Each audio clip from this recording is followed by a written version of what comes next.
Bismillahirrahmanirrahim. Assalamualaikum warahmatullahi ta'ala wabarakatuh. Alhamdulillahi rabbil alamin. Wassalatu wassalamu ala ashrafil anbiya'i wal mursalin Sayyidina Muhammadin wa ala alihi wa sahbihi ajma'in. Subhanaka la ilma lana illa ma 'allamtana innaka antal alimul hakim. ولا حول ولا قوة إلا بالله العلي العظيم. رب اشرح لي صدري ويسر لي أمري واحلل عقدة من لساني يفقهوا قولي. أما بعد. InsyaAllah kita masih lagi sambung di dalam hadis ahkam, masih lagi di dalam bab haji dan juga umrah. Seperti mana yang saya sebutkan pada siri yang lalu, beberapa tempat yang ditetapkan oleh Rasulullah sallallahu alaihi wasallam sebagai tempat yang sepatutnya dijadikan sebagai miqat, iaitu tempat seseorang berniat untuk melaksanakan ihram ataupun tempat untuk dia berniat ihram. Ada 6 tempat yang telah digariskan oleh Nabi sallallahu alaihi wasallam. Kemudian hadis yang telah saya kupas pada minggu lepas berkenaan dengan rahmat Allah Subhanahu wa taala ada di tempat-tempat yang tertentu. Rahmat Allah Subhanahu wa taala ada pada masa-masa yang tertentu. Maka Nabi sallallahu alaihi wasallam mengatakan, rebut, dapatkan, dedahkan diri kamu untuk mendapat rahmat Allah Subhanahu wa taala, sama ada di tempat yang tertentu ataupun di masa yang tertentu. Inna lillahi fi ayyamikum nafahatun fata'arradu laha fa innahu man yusibakum nafahatun fala yushqa min ba'dihi abada. Sesungguhnya Allah Subhanahu wa taala mempunyai rahmat yang sangat luas, yang mana hembusan-hembusan rahmat Allah itu ada di tempat-tempat yang tertentu, ada di masa-masa yang tertentu. Fata'arradu laha, maka hendaklah kamu rebut ataupun mendedahkan diri untuk mendapat rahmat dan juga keberkatan tersebut. Kerana sesiapa yang memperolehi mendapat walaupun tempias, fala'allahu la yushqa min ba'dihi abada, mudah-mudahan dia tidak akan mendapat kecelakaan selama-lamanya. Maka pada siri yang lepas saya telah menjelaskan tentang rahmat Allah Subhanahu wa taala yang mana terdapat pada 1 sehingga 10 Zulhijjah, yang mana dia adalah hari-hari kemuncak di dalam ibadah haji, 10 yang terakhir di dalam bulan haji, iaitu 10 yang terawal di dalam bulan Zulhijjah, 10 terawal dalam bulan Zulhijjah, 10 terakhir di dalam bulan-bulan haji, benda yang sama. Begitu juga rahmat Allah Subhanahu wa taala pada hari-hari yang diberkati, dia ada kemuncak dia, seperti Ramadan. Ramadan Allah menjanjikan keberkatan dan juga rahmat dalam 1 bulan, tapi dia ada kemuncak dia. Kemuncak dia disebut sebagai 10 yang terakhir. Dan kemuncak bagi 10 yang terakhir itu ada lagi, nama dia Lailatul Qadri. Maka apa yang perlu kita lakukan apabila Allah Subhanahu wa taala sebut masa-masa yang tertentu? masa-masa yang tertentu yang Allah Subhanahu wa taala berikan, sama seperti Musa alaihi salam. Wa wa'adna Musa 30 lailatan wa atmamnaha bi'ashrin fatamma miqatu rabbih 40 lailah. Pertemuan antara Musa alaihi salam dengan Allah Subhanahu wa taala 30 hari. Kemudian kami lengkapkan, kami tambah lagi 10 hari. Maka 10 hari itu adalah kemuncak. Fatamma miqatu rabbih 40 lailah. Maka lengkaplah pertemuan Nabi Musa alaihi salam untuk mendapatkan wahyu, iaitu Taurat, selama 40 malam. Maka setiap hari ataupun bulan dia ada kemuncak dia. Begitu juga mingguan, kemuncak dia adalah Jumaat, yang mana dia adalah perayaan mingguan bagi orang Islam. Apa yang disebutkan oleh Nabi SAW berkenaan dengan rahmat Allah ni ada di mana-mana, nak dengan tak nak Sebab itu kalau duduk di dalam majlis ilmu juga dapat juga. Tidur pun tak apa, tapi jangan tidurlah. Menceritakan bahawa ada di mana-mana keberkatan. Begitu juga tempat. Tempat antaranya adalah, tempat yang paling utama sekali adalah Mekah dan juga Madinah. Sehingga ramai yang menuju, yang berpusu pergi ke Mekah dan Madinah adalah bukan kerana di situ ada Kaabah semata-mata, ada batu, tetapi kerana di sana Allah Subhanahu wa taala menjanjikan rahmat. Kalau batu, dia sekadar batu saja. Sayyidina Umar radhiyallahu taala anhu dia kata apa? Apabila Sayyidina Umar ini nak mencium Hajar Aswad, dia kata apa? Inni a'lamu annakal hajar. Saya tahu awak ni batu ya. La tadurru wa la tanfa'. Kamu tak boleh beri mudarat kepada saya, kamu tak boleh beri manfaat kepada saya. Kamu nak buat apa tak boleh, kamu batu.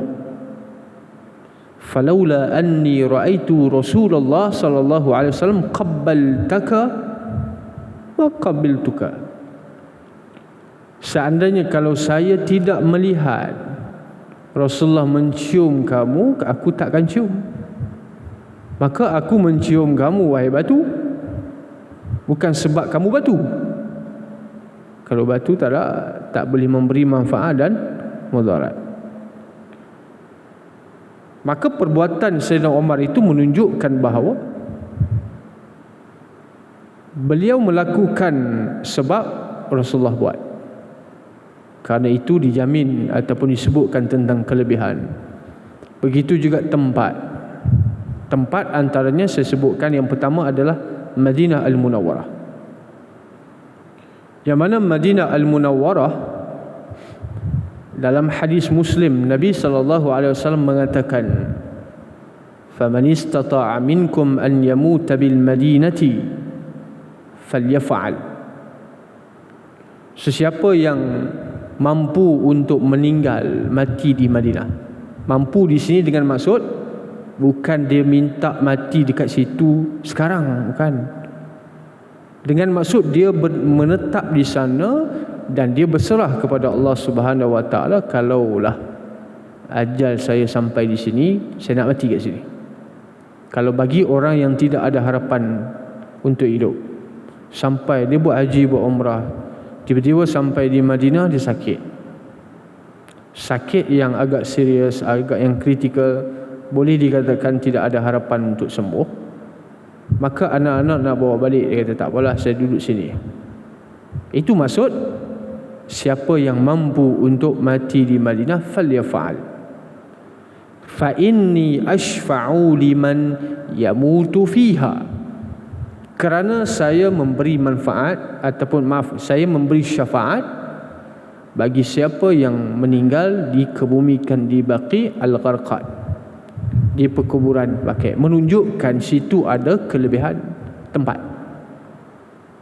Tadi masa, ini yang kedua adalah tempat. Yang pertama adalah Madinah Al-Munawwarah.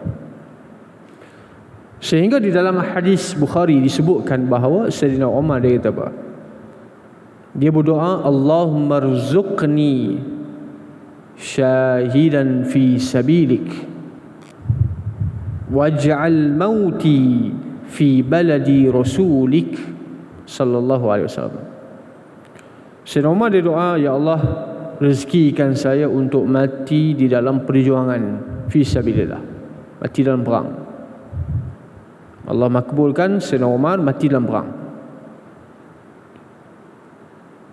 Waj'al mauti fi baladi rasulik, dan matikan saya di tempat ataupun di negeri Rasulmu ya Allah, iaitu Madinah. Sayyidina Umar dikebumikan di Madinah. Itu menunjukkan bahawa tempat yang Allah Subhanahu wa taala berikan rahmat dan juga keberkatan, Madinah. Yang kedua adalah Mekah. Berdasarkan doa Nabi Ibrahim, apabila Nabi Ibrahim mula-mula sampai di Mekah, ini saya pernah cerita sebelum ni, disebut dalam hadis Sahih Bukhari, sampai di Mekah ni, setelah Nabi Ismail baru lahir, kemudian dibawa ke Mekah bersama dengan Hajar. Waktu itu Mekah tidak ada sebarang hidupan. Tiada manusia yang tinggal, tiada haiwan yang ada, yang wujud, tiada tanaman yang ada. Semua tidak ada. Puncanya adalah kerana tidak ada air. Sebab itu dalam ayat yang lain Allah Subhanahu wa taala mengatakan, kami jadikan setiap sesuatu hidup dengan air. وَجَعَلْنَا مِنَ الْمَاءِ كُلَّ شَيْءٍ حَيٍّ. Kami jadikan daripada air semua benda hidup. Bukan kata manusia, tumbuhan, haiwan. Maka tamadun manusia bermula dengan air. Bila sampai di situ, di Mekah pada waktu itu, yang tidak ada sebarang makhluk, cuma berbekalkan satu bekas berisi kurma dan satu bekas air, tinggal di situ. Bila tinggal di situ, Nabi Ibrahim mendapatkan perintah daripada Allah Subhanahu wa taala supaya tinggalkan anak dan isteri yang masih lagi baru dilahirkan, anak baru dilahirkan, tinggal kat situ, kemudian pergi ke Palestin.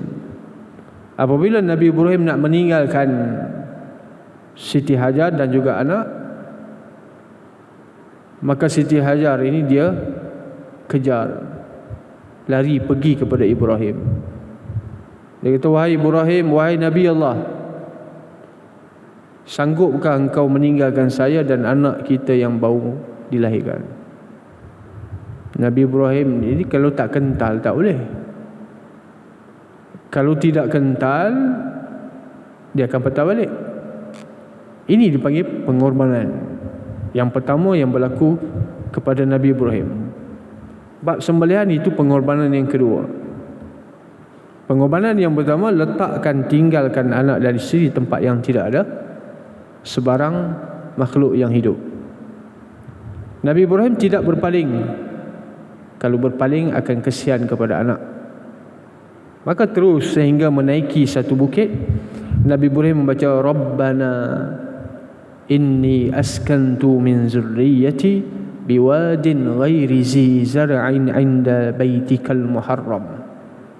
Dalam surah Ibrahim, Nabi Ibrahim membacakan doa, ya Allah, saya telah menempatkan anak dan zuriat saya di Baitullah, di rumahmu ya Allah, yang mana tidak ada sebarang tanaman, ghairi zi zar'in, tak ada sebarang tanaman. Aku berserah kepadamu ya Allah, hidup mati tawakal kepada Allah. Maka sejak daripada itu Allah Subhanahu wa taala memberikan keberkatan di bumi Mekah dengan Allah makbulkan doa Nabi Ibrahim. Yang pertama adalah doa Nabi Ibrahim supaya tempat ini subur. Yang kedua, antara intipati doa Nabi Ibrahim adalah jadikan zuriat aku orang yang mendirikan salat. Dan yang ketiga, jadikan tempat ini adalah tempat tujuan orang ramai. Tempat tujuan orang ramai, yang mana sekali datang rasa nak datang lagi, menyebabkan orang rindu nak pergi ke sana. Makbul, mustajab. Sehingga ke hari ini berapa juta orang yang pergi ke Mekah, bilion. Salah satu daripada keberkatan yang Allah Subhanahu Wa Taala berikan kepada Nabi Ibrahim. Dan tempat itu adalah tempat yang berkat, kerana Mekah itu asal daripada perkataan Bakkah. Dan juga Allah Subhanahu Wa Taala menjanjikan, wa hadzal baladil amin laqad khalaqnal insana fi ahsani taqwim. Maka keberkatan ada di Mekah. Orang pergi ke Mekah bukan sebab ada batu kat situ, bukan sebab ada Kaabah semata-mata, tetapi pergi ke sana sebab dia adalah tempat yang dilimpahkan dengan keberkatan. Kena sikit-sikit pun okey, tak dapat banyak, dapat sikit pun okey, dapat banyak alhamdulillah. Dan apabila kita mengerjakan ibadah, pergi ke sana tinggal habis semua, pergi ke sana bulatkan hati, tinggal semua yang ada di sini, jangan bawa ke sana. Ini tak, pergi sana pun nak berniaga lagi. Bukan kata tak boleh berniaga, harus. Dalam mazhab Syafi'i membahaskan bahawa orang pergi ke sana untuk berniaga harus, tak ada masalah.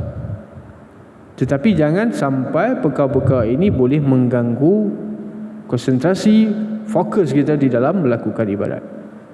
Ada orang pergi nak buat konten, semata-mata tak buat konten, bukan untuk melakukan umrah ataupun haji. Baik, apabila Allah Subhanahu Wa Taala makbulkan doa Ibrahim, maka apa yang berlaku? Hajar, apabila anaknya menangis, disebutkan dalam hadis Nabi SAW menceritakan dalam keadaan menangis. Nabi SAW apabila menceritakan tentang kisah ni, baginda menangis. Dalam hadis Bukhari, fatasamma'al hajar, hajar tiba-tiba dia mendengar ada bisikan suara, bersendirian dengan Ismail, masih lagi kecil, dengar ada bisikan suara di Bukit Safa. Lalu berlari pergi, kok ada orang selamat, alhamdulillah. Macam kita lah, duduk tempat yang sunyi dalam hutan, kalau ada orang selamat sikit, lega sikit. Pergi ke sofa sebab ada dengar bisikan, ada suara. Pergi tengok tak ada orang. Kemudian dengar suara yang sama di Marwah, pun tidak ada. Maka itu dipanggil sa'i. Sehingga Allah Subhanahu Wa Taala menurunkan, innas safa wal marwata min sya'airillah. Safa dan Marwah adalah syiar di dalam ibadah haji, simbol ataupun lambang. Kemudian anak masih lagi menangis, Ismail masih lagi menangis, sehingga menghentakkan kaki. Lalu terpancar air yang disebut sebagai Zamzam. Zamzam itu adalah perkataan dalam bahasa Arab yang bermaksud tutup. Kalau orang Kedah dia panggil belat, supaya air itu tidak melimpah, supaya air itu dapat bertakung, dipanggil Zamzam. Zam itu maksudnya tutup, seperti mana dalam surah Muzammil, ya ayyuhal muzammil, wahai orang yang menutup diri dengan apa? Selimut. Maka zam itu dengan maksud tutup. Allah Subhanahu Wa Taala kurniakan air yang tak putus sampai sekarang. Itu kalau bukan kerana keberkatan, saya akan habis. Baik, sesuatu yang ada keberkatan itu, semua itu dipanggil kurniaan Tuhan. Kalau harap kita tak boleh. Sebagai contoh, manusia, akal manusia, otak manusia biasa,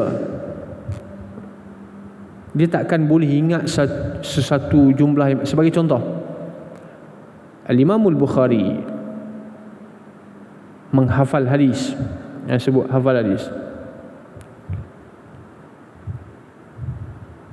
700,000 hadis. 700,000 beserta sanad. Sanad ni maksudnya apa? Individu yang disebutkan sebelum sampai kepada Rasulullah. Ambil kepada siapa, ambil kepada siapa, ambil kepada siapa, sampai kepada Nabi. Maka rantaian itu dipanggil sebagai sanad. Dan setiap individu yang ada dalam sanad itu, semua dia tahu nama apa, mati bila, orangnya bagaimana, lahir bila, lengkap biografi, tahu satu persatu sebelum sampai kepada hadis. Ini kalau bukan rahmat dan anugerah, tak boleh. Kita hafal juzuk amma pun hilang, tak boleh. Sebab apa? Kalau tidak ada bantuan ataupun rahmat daripada Allah Subhanahu Wa Taala, takkan boleh ingat. 700,000 adalah satu jumlah yang banyak. Kita hadis 40 pun tak ingat. Hafal tak ingat. Hafal lupa balik, tak payah hadis lah. Ambil daripada surah ayat lazim pun tak ingat-ingat. Umur bukan faktor utama. Dah tua-tua ni susah nak ingat. Kita kalau bab cari alasan ni nombor satu. Itu orang Melayu kata nak 1000 daya. Tak nak, macam-macam alasan dia bagi 1000 dalih. Faktor usia bukanlah faktor utama. Mungkin dia faktor yang kedua, ketiga, keempat. Faktor utama adalah malas. Yang tu ya, faktor utama adalah malas. Ubat malas ni tak ada ubat lah. Baik, itu keberkatan yang Allah berikan kepada Makkah, Madinah, Baitul Maqdis. Baitul Maqdis memang Tuhan sebut dalam Quran.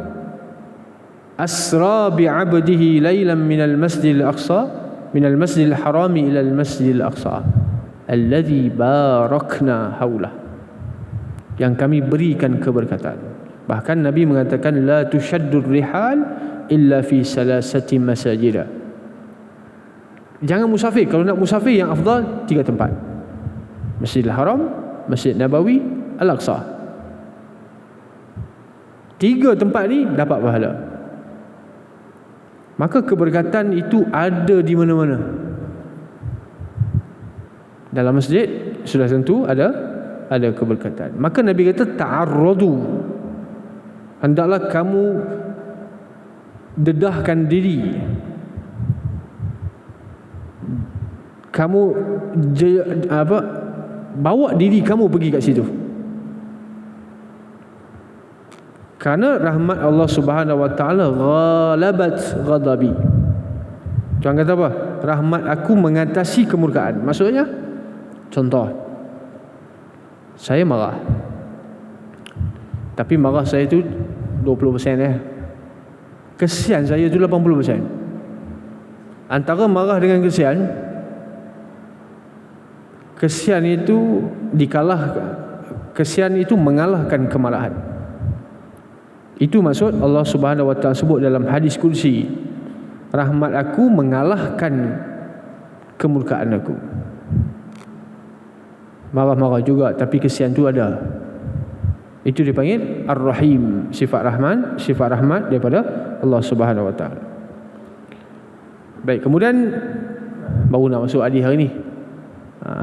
Baru nak masuk hadis daripada Ibnu Umar radhiyallahu taala anhu, masih lagi dalam topik yang sama, iaitu berkenaan dengan ihram. Kita kena faham satu, simbolik di sebalik kita memakai kain ihram adalah menunjukkan manusia itu sama. Seperti mana dalam hadis Nabi SAW mengatakan, innallaha la yanzuru ila suwarikum wala ila ajsadikum walakin yanzuru ila qulubikum. Allah tak lihat rupa paras kamu, pangkat kamu dan sebagainya, tapi Allah melihat hati kamu. Jadi pakaian sama. Maka di dalam hadis terdapat hadis yang mana apabila seseorang yang memakai ihram mati di dalam ihram, mati di dalam ihram, maka jenazahnya diuruskan berbeza dengan orang biasa. Tidak dipakaikan, tidak boleh mandi dengan daun bidara ke apakah wangi-wangi, tak boleh, sebab dia masih lagi ihram. Ini sebutkan apa? Ihram sampai mati dia ihram. Supaya dia bertemu Allah Subhanahu Wa Taala dalam keadaan ihram. Orang yang dalam keadaan ihram bagi laki-laki tak boleh tutup kepala, contoh. Maka tidak boleh ditutup kepala jenazah orang yang mati sedang ihram, supaya itu menjadi bukti dan dalil. Begitu juga orang yang mati syahid, dikebumikan dengan apa? Dengan pakaian itu sekali, dikebumikan dengan darah itu sekali, supaya menjadi saksi. Bukan Tuhan tak tahu, tapi itu menjadi saksi. Dia akan berbangga dengan bukti yang ada di tubuh dia. Saya mati, contoh dia kata, saya mati dalam keadaan sedang memakai ihram. Maka ini adalah bukti bahawasanya saya datang kepada Allah Subhanahu Wa Taala. Itu dipanggil ihram, yang mana dia adalah menunjukkan lambang kesatuan dan juga sama di antara semua, tak kira bangsa. Inna khalaqnakum min dzakarin wa unsa. Allah kata, kami jadikan kamu lelaki dan perempuan, wa ja'alnakum syu'uban wa qabaila lita'arufu. Dan kami jadikan kamu bermacam-macam bangsa puak. Bangsa itu dia ada lagi bawah dia. Dia ada puak, dia ada etnik, dia ada sub etnik, macam-macam.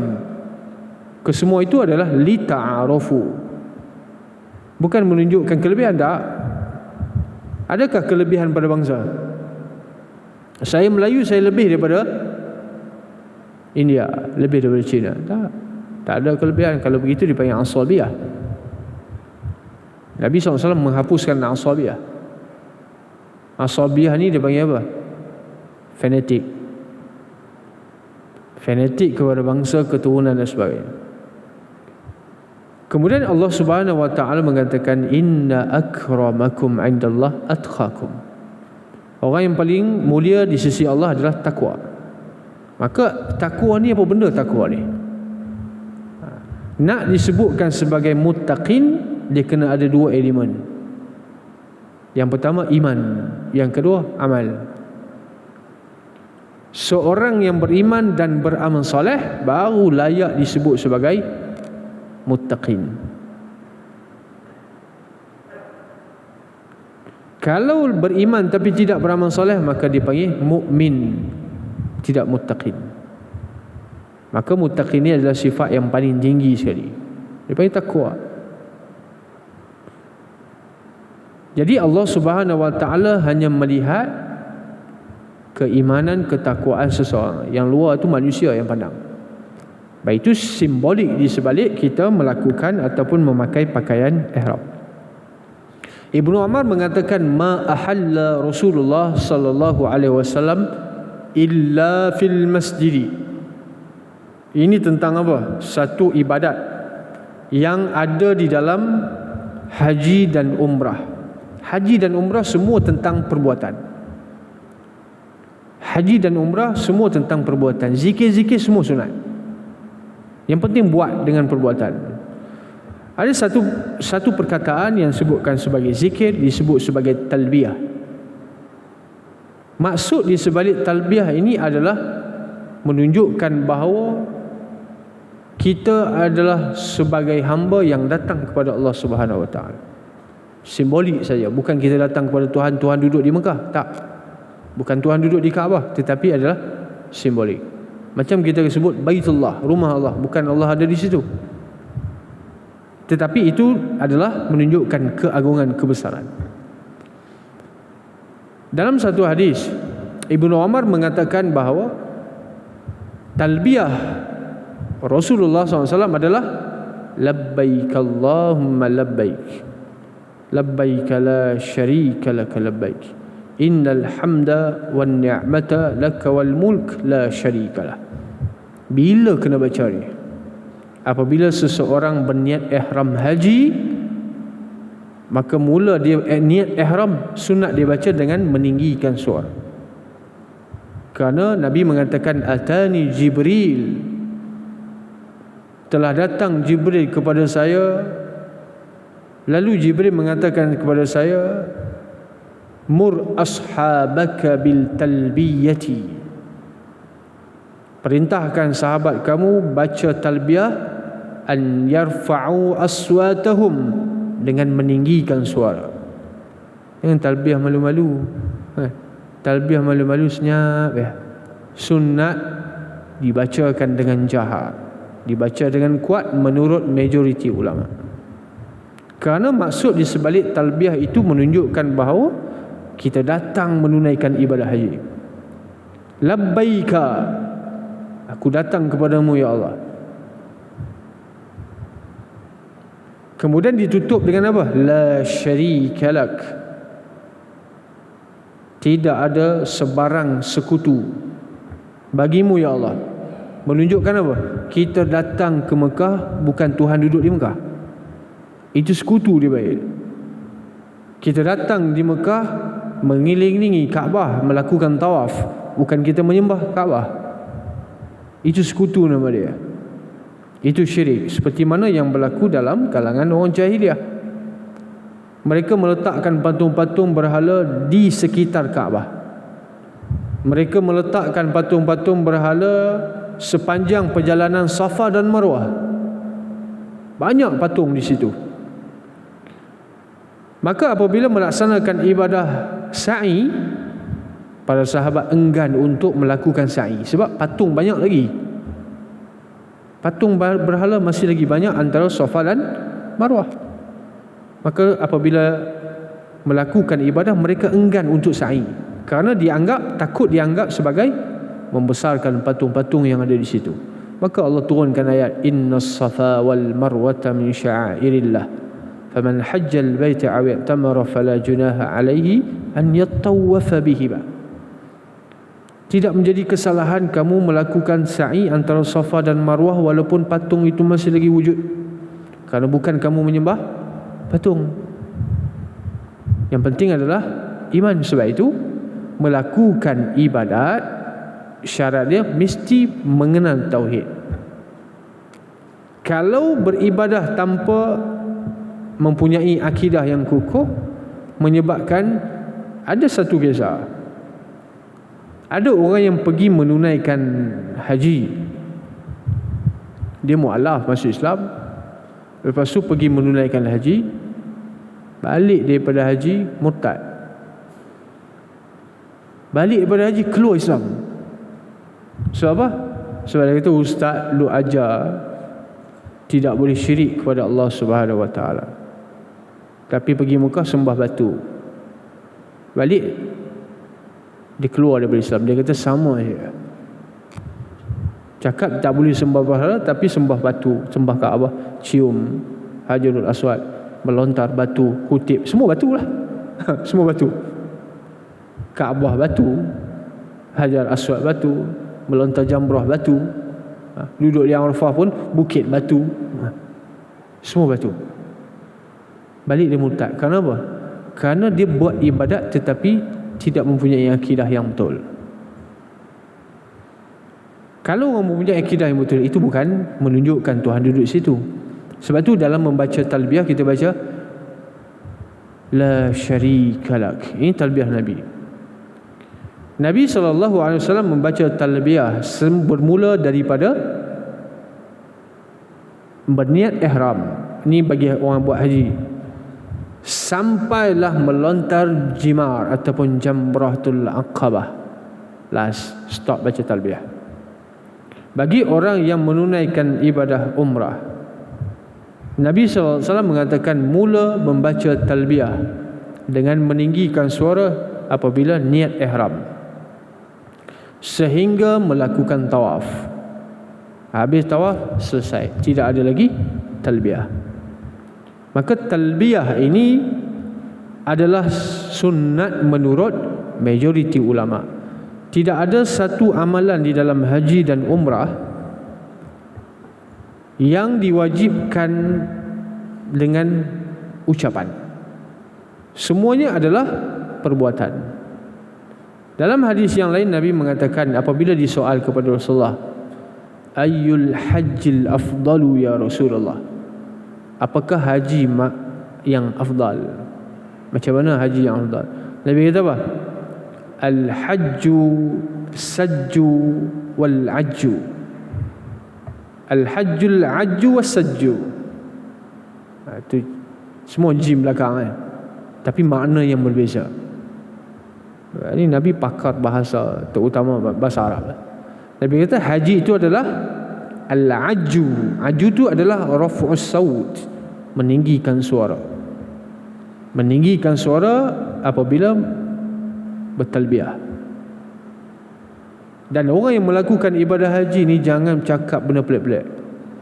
Fala rafasa wala fusuqa wala jidala fil hajj. Al-hajj ashhurun ma'lumat, faman farada fihinna al-hajj fala rafasa. Rafasa ni bercakap perkataan-perkataan yang tak senonoh, dia panggil rafas. Wala fusuqa, bercakap perkataan yang boleh, perkataan yang kesat, yang boleh menyakitkan hati orang lain. Wala jidal, berkelahi dengan orang fil haji, di dalam ibadah haji. Jadi orang yang menunaikan pergi sana ni, seperti mana yang berlaku kepada seorang tabi'in yang masyhur, dipanggil Sayyidut Tabi'in, Uwais Al-Qarni. Uwais ni dia nak pergi haji, tapi bukan, dia orang susah nak pergi haji, tak ada duit. Pergi haji tak ada duit, time cukup dah kumpul duit, ibu tak sihat pula. Jaga ibu, jaga berbakti kepada mak dia, tapi hati dia sudah berada di Mekah. Terkenal Uwais Al-Qarni ni sehingga Nabi SAW sebut tentang dia. Nabi tak sebut tentang kita. Adakah Nabi sebut nama saya ke tuan-tuan? Tak penting. Tapi Nabi sebut, Nabi pesan kepada Ali bin Abi Talib dan juga Umar Al-Khattab, nanti akan ada satu rombongan daripada Yaman.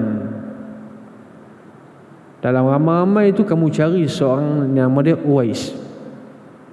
Tapi rupanya bukan nama Uwais. Uwais tu nama samaran dia, bukan nama betul.